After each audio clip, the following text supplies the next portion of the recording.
आर्थिक सर्वेक्षण पेश किया जा चुका है और अब 1 फरवरी को आम बजट पेश किया जाना है। वित्त मंत्री के रूप में निर्मला सीतारमण का ये लगातार 9वां बजट होगा।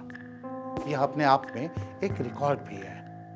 तो निर्मला सीतारमण के इस नवे बजट के जादुई पिटारे से क्या निकलने की संभावना है, इस पर सबकी निगाहें हैं। आर्थिक सर्वेक्षण में यह समझने का एक आधार मिल चुका है। उम्मीद की जा रही है कि इस बार सैलरीड क्लास की बल्ले बल्ले होगी, यानी 13 लाख तक की कमाई टैक्स फ्री हो सकती है। इस उम्मीद की एक बड़ी वजह कन्फेडरेशन ऑफ इंडियन इंडस्ट्री का वह सुझाव है जो उसने सरकार को दिया है। कन्फेडरेशन का सुझाव है कि टैक्स छूट बढ़ने से लोगों की परचेजिंग पावर बढ़ेगी, इससे इकोनॉमी को फायदा होगा। वैसे सरकार भी चाहती है कि पुरानी टैक्स रिजिम को नई टैक्स रिजिम से बदल दे। इसके लिए जरूरी है कि नई टैक्स रिजिम को फायदेमंद बनाए रखा जाए। इसलिए नई रिजिम में सैलरीड क्लास के लिए स्टैंडर्ड डिडक्शन बढ़ाए जाने की पूरी संभावना बनती है।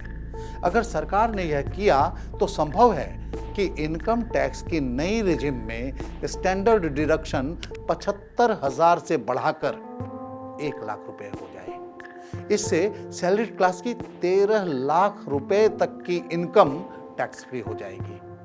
अभी यह छूट 12,75,000 रुपए तक ही मिलती है। अगर ऐसा हुआ तो फिर कहने की जरूरत नहीं कि सैलरीड क्लास की बल्ले बल्ले होगी।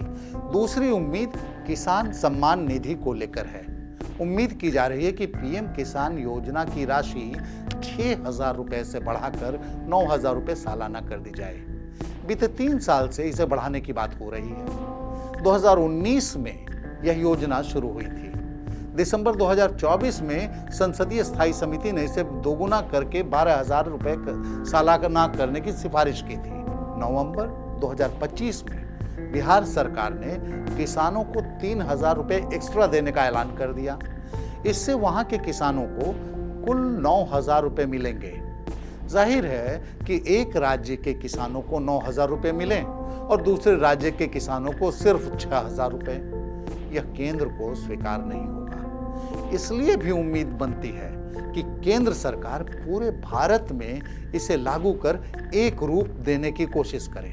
तर्क तो कहता है कि सैलरीड क्लास और किसानों को फायदा मिल सकता है, लेकिन ठोस रूप में कुछ कहा नहीं जा सकता।